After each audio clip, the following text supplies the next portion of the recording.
और अपने जीवन में उतारे, अपनी धारणा बना ले, तो इसी जन्म में भगवत प्राप्ति हो जाए, समस्त कर्म बंधनों से मुक्त होकर अनंतानंद में डूब जाए।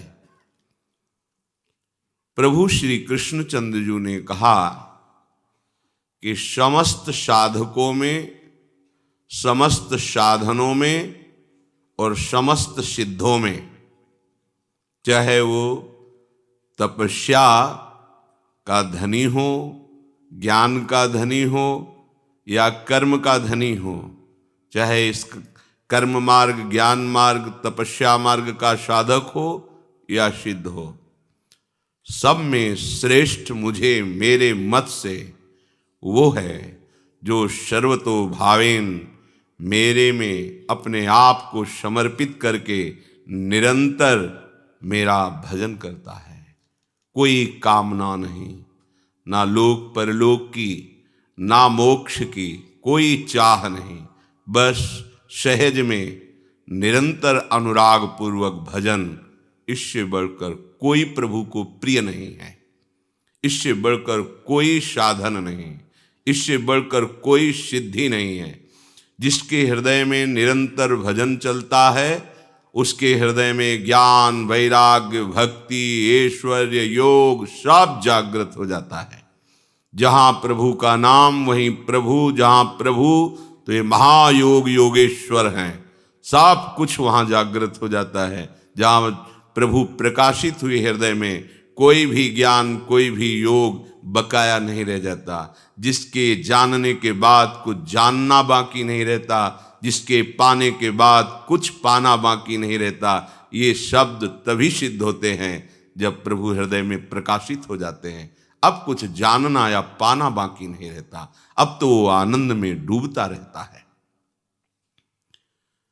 प्रभु श्री कृष्णचंद्र जी कहते हैं, मय्यासक्त मनाः पार्थ योगम युञ्जन् मदाश्रयः असंशयं समग्रं मां यथा ज्ञास्यसि तच्छृणु। मय्यासक्त मना, जो मेरे में आसक्त चित्त हो गया है। ये बहुत बड़ा शब्द है, प्रभु में आसक्त होना। देह में, अंतःकरण में, स्वभाव में, लोक लोकांतर की भोग, प्रतिष्ठा, मान, कीर्ति, इन सब का त्याग करके जो एकमात्र प्रभु में आसक्त चित्त है। अद्भुत महिमा है इस आसक्ति शब्द की। ये प्राप्त होना कठिन है। प्रभु को अपना मानकर, प्रभु के भरोसे में होकर उनका निरंतर भजन, ये बहुत कठिन बात है और बहुत सरल है। कठिन है हमारे लिए, सरल है प्रभु के लिए। हमें केवल प्रभु की शरणागति स्वीकार करनी। बहुत ध्यान से सुने, क्या है शरणागति और क्या है शरणागति के लक्षण। हम कैसे जाने कि हम शरणागत हैं? बिल्कुल निश्चिंत हो जाओगे यदि ध्यान पूर्वक सुनोगे और उसे अपने हृदय में धारण करोगे तो आनंदित हो जाओगे। शरणागति बहुत जोर की बात है, सब शास्त्रों का सार है शरणागति। साधन भी है शरणागति और सिद्धावस्था भी है शरणागति। साधन से सिद्धावस्था तक ये शरणागति का ही साम्राज्य है। बस शरणागति को समझना है और अपने हृदय में धारण करना है। श्री भगवान कह रहे हैं, युञ्जन मदाश्रया। मदाश्रया मेरी शरण में, मेरे आश्रय में। तो सबसे पहली बात देखनी है कि हम जिनके आश्रित होना चाहते हैं वो प्रभु सब जगह हैं। ये शास्त्र में कहा गया है, ये संतों ने अनुभव भी किया है। तो यहां भी हैं, क्योंकि अगर यहां नहीं तो सब जगह नहीं है, ये बात सिद्ध नहीं होगी। शास्त्र में जो लिखा है, संतों ने जो अनुभव किया, वो परम सत्य और अकाट्य है। भगवान सब जगह हैं तो यहां भी हैं, तभी ये बात सिद्ध होती है। तो हम जहां हैं भगवान वहां हैं। ध्यान से सुनना तो शरणागति पुष्ट हो जाएगी। ये प्रथम सोपान शरणागति का यहां से प्रारंभ होती है। भगवान सब जगह हैं तो यहां भी हैं, तो हम जहां भी हैं वहीं हमारे साथ भगवान हैं। विश्वास करो इस बात पर। दूसरी बात, भगवान सब समय में हैं तो इसी समय भी हैं। अगर इस समय नहीं तो ये शास्त्र की बात झूठी हो जाएगी कि भगवान सब समय में है। भगवान हर काल में विराजमान है, हर सेकंड में, सब जगह हैं तो यहां भी हैं, सब समय है तो अभी हैं, अभी इसी क्षण हमारे पास है। भगवान सब में है ऐसा शास्त्र जय घोष करता है। तो भगवान मेरे में भी हैं। अगर मेरे में नहीं तो ये बात झूठी हो जाए कि भगवान सब में है।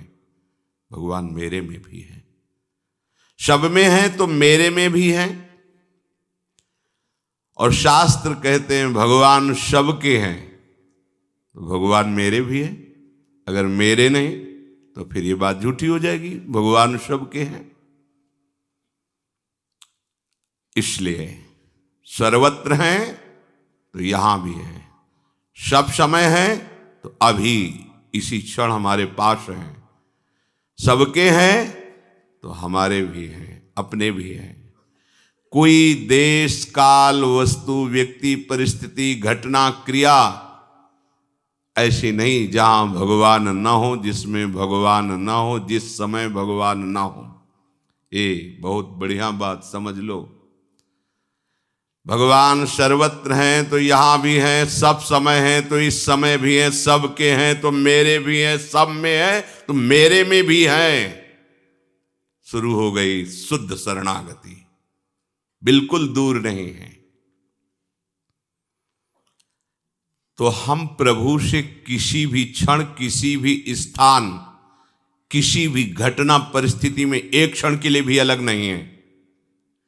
अखंड भजन के लिए स्वीकार करो ये बात। कहीं भी हैं तो मेरे प्रभु हैं, सब में हैं तो मेरे में भी हैं, सब समय में हैं तो इस समय भी हैं। हर समय हमारी प्रभु में ही स्थिति हो जाएगी अगर ये बात समझ में आ गई। इस बात को दृढ़ता पूर्वक मानना ये शरणागति है, मदाश्रय है। ऐसे हमने भगवान का आश्रय लिया है। जो सब जगह हैं तो इस जगह भी हैं, सब में है, मेरे में भी है, सब समय है तो इस समय भी है, सबके हैं तो मेरे भी हैं। ये हुई प्रथम शरणागति की चिंतन वृत्ति। बोलो, ना कोई समय बचा, ना कोई स्थान बचा, ना कोई वस्तु बची, ना कोई व्यक्ति बचा जो प्रभु से अलग हो, क्योंकि मेरे में है तो सब में है, सब में है तो मेरे में है। ये बहुत सुंदर सिद्धांत। इसी शरणागति को आश्रय शब्द से पुकारा गया, अवलंबन से पुकारा गया, अधीनता कह के पुकारा गया, प्रपत्ति कह के पुकारा गया, सहारा करके पुकारा गया। अर्थात भगवान का आश्रय शरणागति, भगवान का अवलंबन शरणागति, भगवान की अधीनता शरणागति, भगवान की प्रपत्ति शरणागति, भगवान का सहारा शरणागति। कहने में एक ही शरणागति के पर्यायवाची शब्द हैं। चाहे सहारा बोलो, अवलंबन बोलो, आश्रय बोलो, प्रपत्ति बोलो, शरणागत बोलो, एक एक को समझिए। आश्रय, जैसे हम पृथ्वी के आधार के बिना नहीं रह सकते, हमारा उठना बैठना सारी चेष्टा करना ये पृथ्वी में ही होगा। पृथ्वी के बिना जैसे हमारा जीवन नहीं है, हमारे शरीर का आधार, जीवन का आधार जैसे पृथ्वी है, ऐसे ही हमारा आधार भगवान है, क्योंकि हम उनके अंश से हैं। सब चराचर जीवों का आधार भगवान है, क्योंकि वो पृथ्वी का भी आधार है। पृथ्वी भी जिस आधार पर टिकी है वो भगवान पर टिकी है। जैसे हर प्राणी का आधार पृथ्वी है, ऐसे ही पृथ्वी का भी आधार प्रभु है। तो सबके मूल आधार प्रभु हुए, सबका आधार श्री हरि प्रिया है। प्रभु के आधार के बिना हमारा अस्तित्व ही नहीं है। आश्रय शब्द को समझिए, प्रभु के आधार के बिना हमारा अस्तित्व ही नहीं है। हम न जी सकते हैं न कुछ कर सकते हैं। अभी प्रभु अंतर्ध्यान हो जाए तो मुर्दा साबित कर दिया जाएगा और जला दिया जाएगा, नष्ट कर दिया जाएगा, चाहे जितना प्यारा शरीर हो। हमारा कुछ भी करना या हमारा जीना प्रभु के ही आधार पर हो रहा है। हम एक सेकंड भी उनसे कैसे अलग हो सकते हैं, क्योंकि हमारे जीवनाधार हैं। इस भाव को जो स्वीकार करता है उसे कहते हैं भगवद आश्रय। दूसरा है अवलंबन। जैसे किसी घटना में हाथ टूट गया तो गले में कपड़ा बांधकर उसको सहारे से हिलगा देते हैं, उसको सहारा दे देते हैं, अवलंबन दे देते हैं। ऐसे ही जो उपासक ये जान जाता है कि अब मेरे में कोई सामर्थ्य नहीं रह गई, मैं अपने आप को अब नहीं बचा पा रहा हूं, उसका अहंकार टूट गया तो भगवान के गले पड़ गया कि अब तो बस मेरे बनाए ना बनेगी कोटि कल्पलों, आपके बनाए बनेगी पल पाव में, नाथ मैं हार चुका, अब बस एकमात्र अवलंबन आपका है। भगवान के गले पड़ गए, बस अब जो कुछ होगा तो आपके संभाले संभलेगा, बस केवल आपका अवलंबन। कैसा अवलंबन?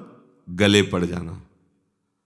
अब हमारा कुछ है ही नहीं, कोई है ही नहीं, हम कुछ कर सकते नहीं, आपका अवलंबन। अंदर की बात कैसे?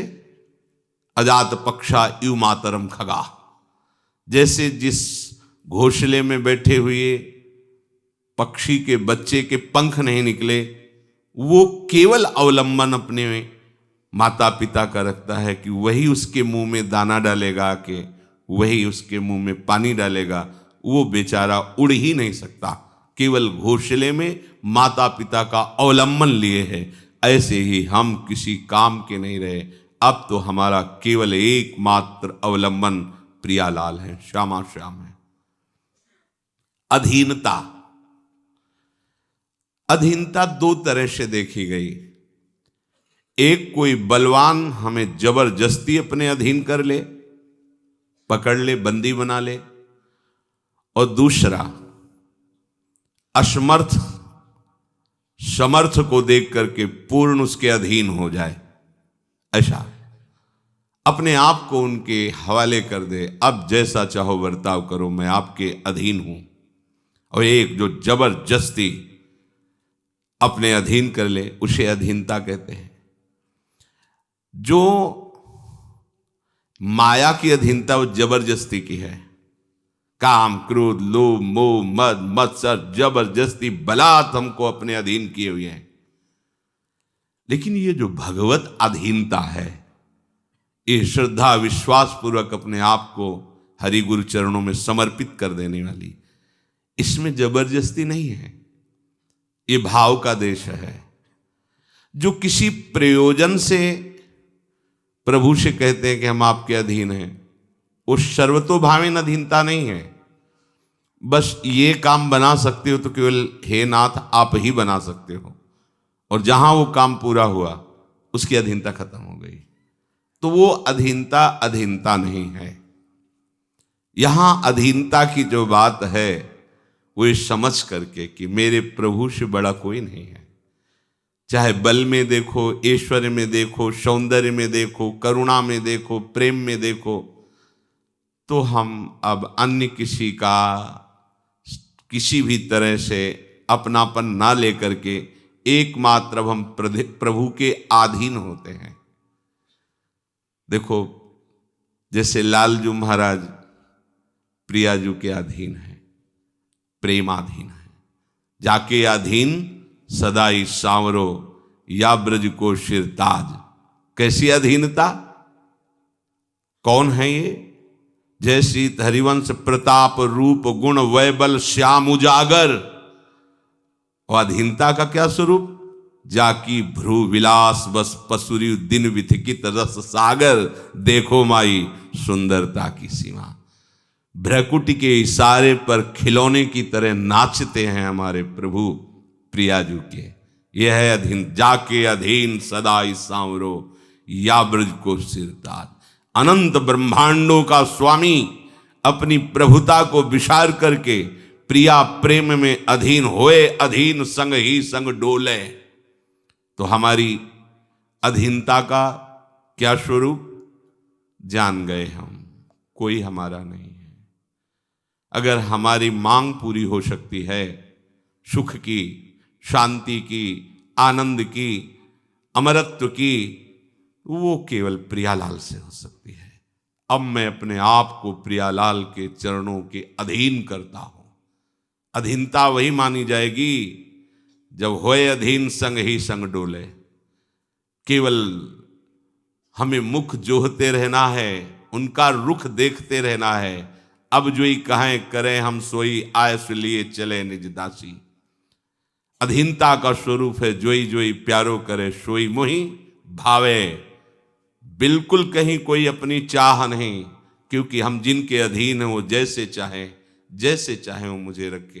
अब मेरा कोई अस्तित्व नहीं। बहुत सुंदर बात है। पूरा झंझट खत्म हो गई दिमाग की। ये जो परेशान हो ना आप, ये शरणागति ठीक से ना समझने के कारण परेशान हो। ध्यान से सुनना, निश्चिंत हो जाओगे। अधीनता केवल प्रियालाल की। जानते हो इस अधीनता में कितनी ताकत है? आपको सब जगह से स्वतंत्र कर देगी ये अधीनता। आपको काम अपने अधीन नहीं कर सकता। विकार कोई भी प्रपंच माया अधीन नहीं कर सकती, क्योंकि आप प्रियालाल के अधीन हो गए। हम लोगों को जो ये प्रपंच अधीन किए उसका कारण है हरि विमुखता। इनके सन्मुख होते ही सब भाग जाते हैं। जैसे सूर्योदय होते ही अंधकार का पता नहीं लगता, ऐसे भगवत शरणागति का उदय होने पर कोई भी विकार, कोई भी प्रपंच उसे स्पर्श नहीं कर सकता। प्रपत्ति ये शरणागत के ही पर्यायवाची शब्द है।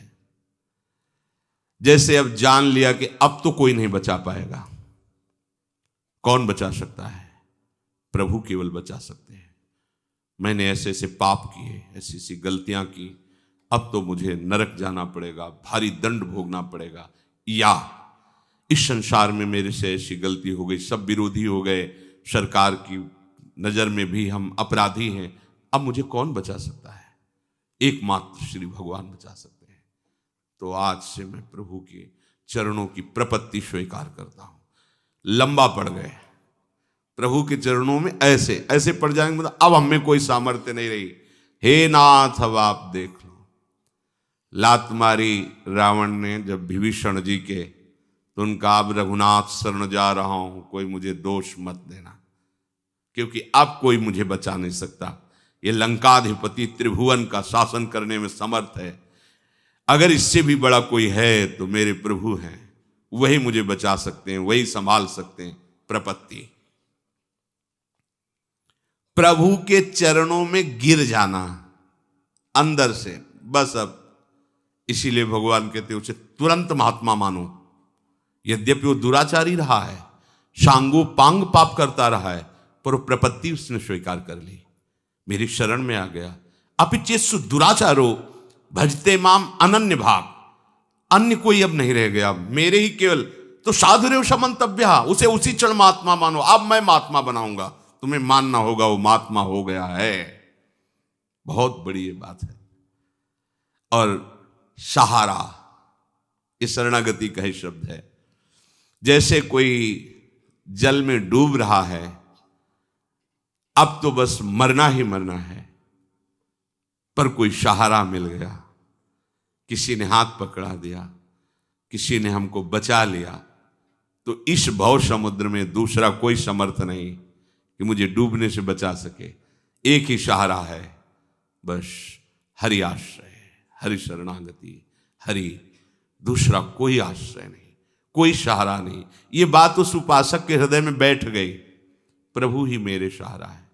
संसार समुद्र से, काम क्रोध लोभादि की इस भयावह आक्रमण से मैं मरा, मैं तो डूबा।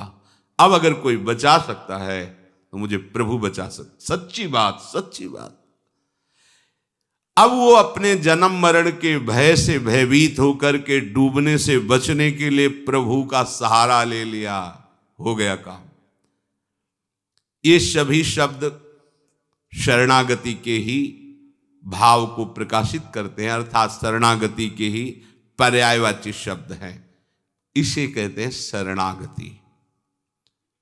शरणागति तब होती है जब प्रभु का ही आश्रय, प्रभु का ही अवलंबन, प्रभु की ही अधीनता, प्रभु की ही प्रपत्ति और प्रभु का ही सहारा।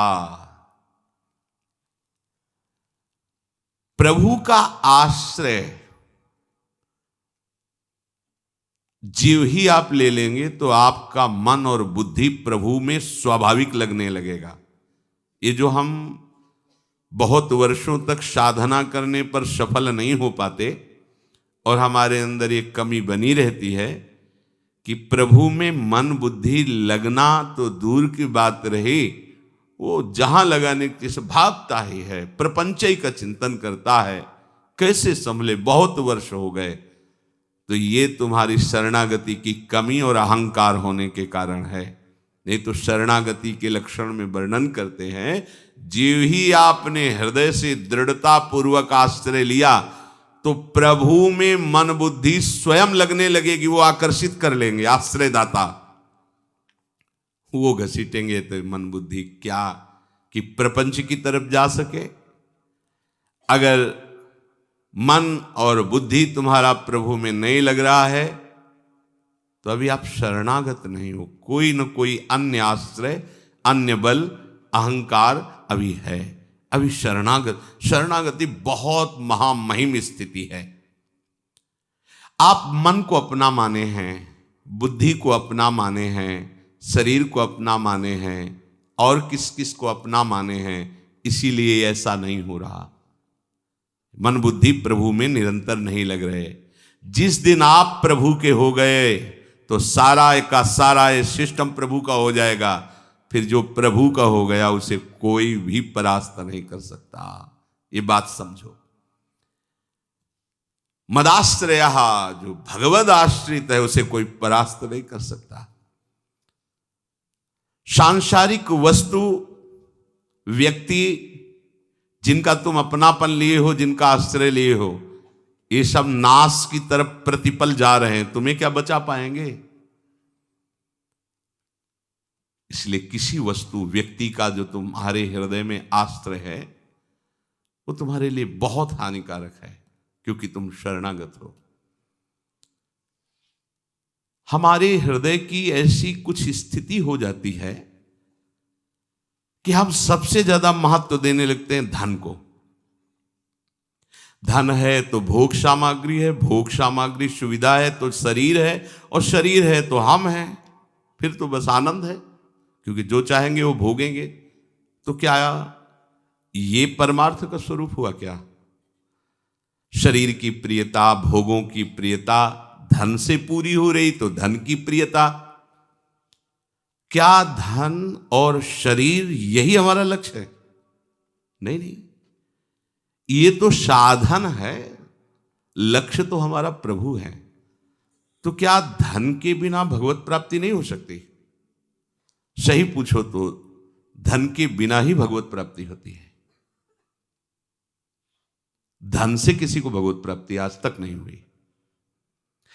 धन से किसी को भगवत प्राप्ति, धन से संबंध हटाया, त्याग किया तो उनको भगवत प्राप्ति। जिस धन को अपना माने थे उस धन का त्याग किया, वो चाहे किसी सेवा निमित्त से या कैसे भी, उससे अपनापन हटाया।